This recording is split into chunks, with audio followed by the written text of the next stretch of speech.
میں انگریزوں کے دور اقتدار میں محکمہ پولیس کا ایک انسپکٹر۔ پیش خدمت ہے جاسوسی اور سراغ رسانی کی ایک نئی کہانی جس کا نام ہے بھگوان کے بعد تم ہو۔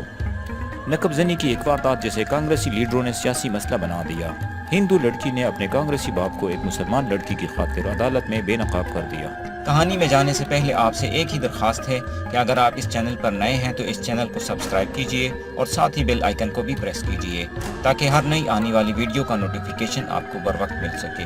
تو آئیے کہانی کی طرف چلتے ہیں۔ یہ لڑکی گھر سے غائب ہو گئی تھی، پھر بھی اس کے محلے والے اس کی تعریف کرتے رہے۔ یہ ثبوت تھا کہ لڑکی واقعی شریف تھی۔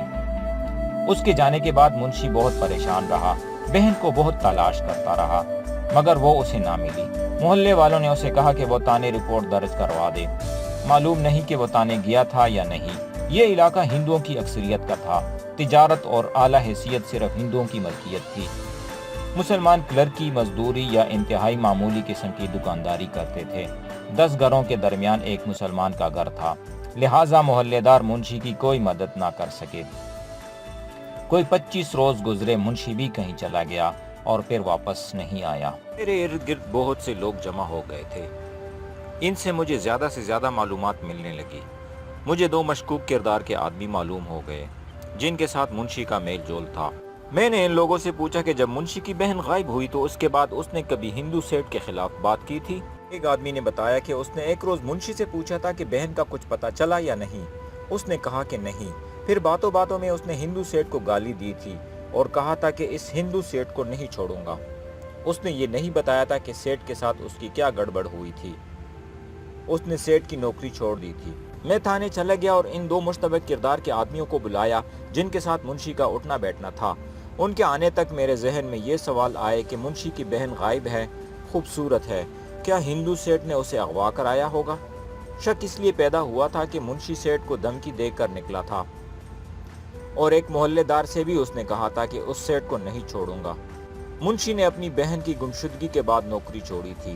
دوسرا یہ سوال میرے سامنے آیا کہ سیٹ نے مسلمان کی جگہ ہندو رکھنے کے لیے مسلمان کو نوکری سے نکال دیا ہوگا۔ مسلمان منشی چونکہ غنڈوں بدماشوں کی منڈلی کا آدمی تھا اس لیے اس نے سیٹ کو دھمکی دی تھی۔ تو کیا سیٹ کے گھر نقب لگوانا انتقامی کارروائی تھی؟ منشی گھر بیدی ضرور تھا۔ وہ سیٹ کے گھر جاتا تھا، 2 گھنٹے روزانہ اس کے بچوں کو پڑھاتا تھا، اس لیے ٹرنک وہی نکالے گئے جن میں مال تھا۔ لیکن کشیدہ کاری کی کتاب سے منشی کی تصویر کی برآمدگی میرے ذہن میں کچھ اور شکوک پیدا کر رہی تھی۔ اور پھر ایک شک یہ بھی میرے ذہن میں آ رہا تھا کہ میں کہیں بلا وجہ شکوک میں تو نہیں الجھ گیا۔ وہ 2 آدمی آ گئے جنہیں میں نے بلوایا تھا۔ یہ دونوں گزشتہ رات بھی آئے تھے۔ انہوں نے تسلیم کیا کہ مسلمان منشی کا ان کے ساتھ میل جول تھا۔ منشی کبھی کبھی جوا کھیلتا تھا، چوری چکاری کا عادی نہیں تھا، اس نے کبھی شراب اور چرس نہیں پی تھی، وہ سگریٹ بھی نہیں پیتا تھا۔ بدماشوں میں اس کا اثر و رسوخ تھا، لٹ باز اور گونسے باز تھا۔ ان دونوں نے یہ انکشاف کیا کہ ہندو سیٹ کو غنڈوں کی ضرورت رہتی تھی۔ یہ دونوں سیٹ سے کبھی کبھار پیسے لیتے تھے اور یہ پیسے انہیں منشی کی معرفت ملتے تھے۔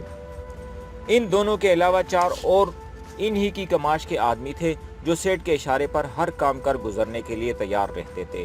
ان سب میں صرف ایک ہندو تھا، باقی سب مسلمان تھے۔ مجھے یہ دیکھ کر دکھ ہوتا تھا کہ مسلمان کے حصے میں غنڈہ گردی ہی آتی تھی اور وہ ہندو کے کرائے کے غنڈے تھے۔ میں نے انہیں واز نہیں سنایا، نہ ڈرایا دھمکایا۔ میں نے ان میں سے ایک کو اپنے ساتھ رکھا، دوسرے کو بیچ دیا۔ یہ ایک بار کا سزا یافتہ تھا، اس نے ایک دکان کا تالا توڑا تھا۔ میں نے اسے سیدھے الفاظ میں کہہ دیا کہ اگر وہ اور اس کا ساتھی نقب زنی میں شریک تھا تو بول پڑے، میں اسے سلطانی گواہ بنا لوں گا۔ اس نے لا علمی کا اظہار کیا۔ اس قسم کے جرائم پیشہ افراد کو پولیس انسپکٹر بہت اچھی طرح جانتے ہیں۔ ان کے انکار کا ایک خاص انداز ہوتا ہے۔ اگر انسپکٹر ہوشیار ہو تو وہ اس انکار میں اقرار کی بو پا لیتا ہے، مگر اس شخص کا انکار صحیح معلوم ہوتا تھا۔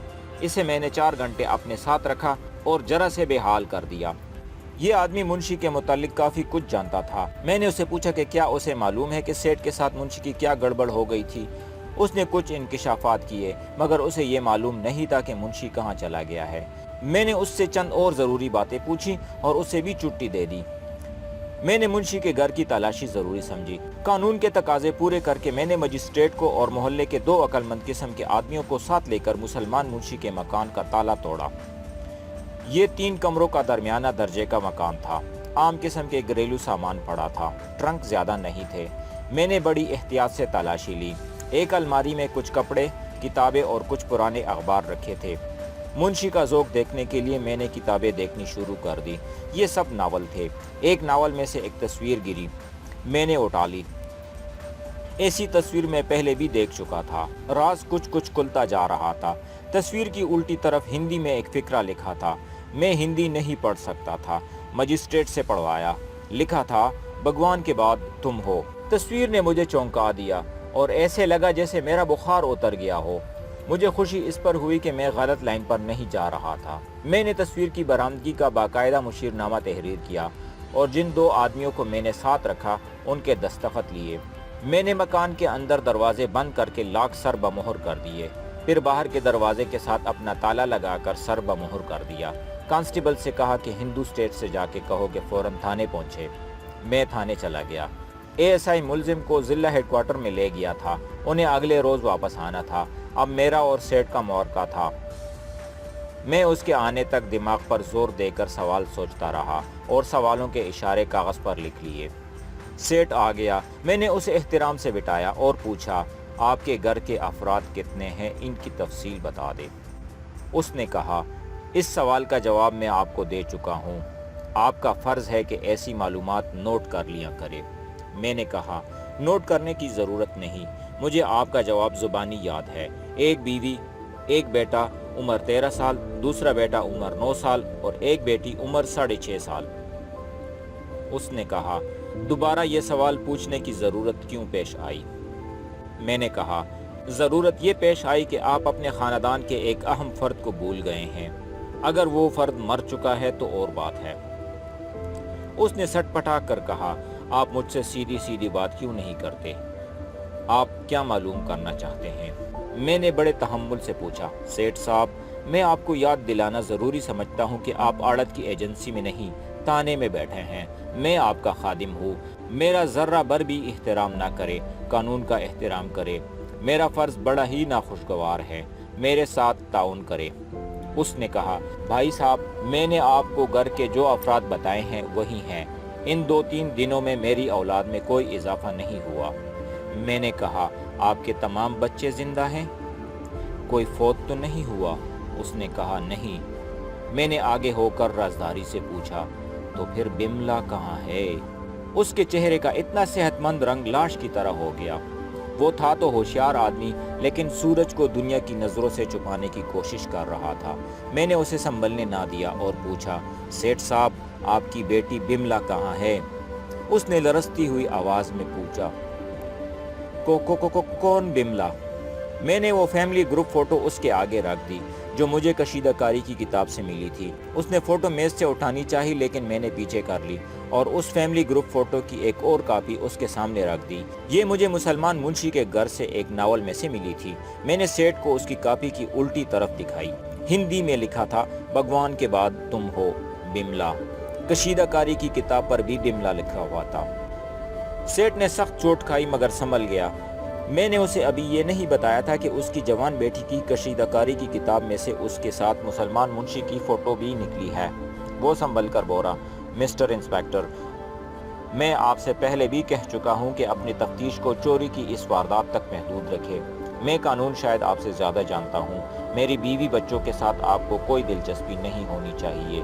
یہ جوان لڑکی جو گروپ فوٹو میں ہے، میری کچھ لگتی ہے یا نہیں، اس واردات کے ساتھ اس کا کوئی تعلق نہیں۔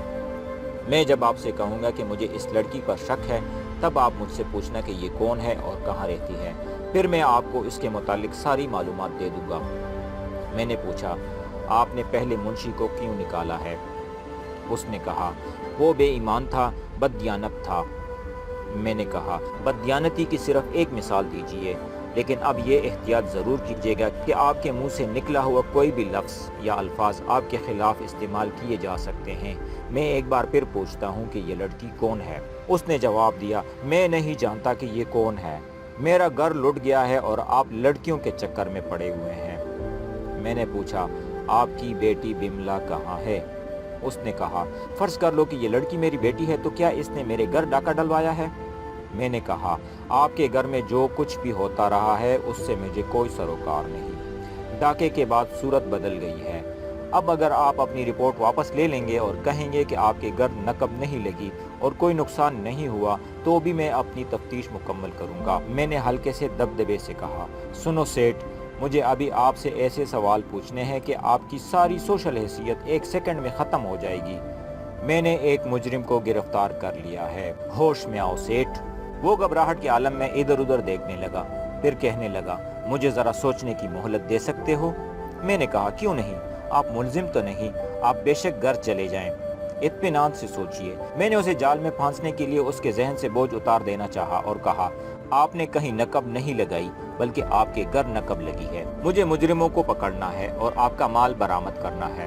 مجھ سے ایک غلطی ہو گئی۔ میں نے یہ سوچا کہ اسے دوستانہ لہجے میں اسے دھمکا بھی دیا جائے۔ میں نے کہا، میں آپ کو یہ بتا دینا بھی ضروری سمجھتا ہوں کہ مجھے کچھ ایسے واقعات بما ثبوت ملے ہیں جو براہ راست آپ کی ذات سے تعلق رکھتے ہیں۔ اگر آپ مجھے اپنے دل کی چھپی باتیں بھی بتا دیں گے تو ہم دونوں کے لیے بہتر ہوگا۔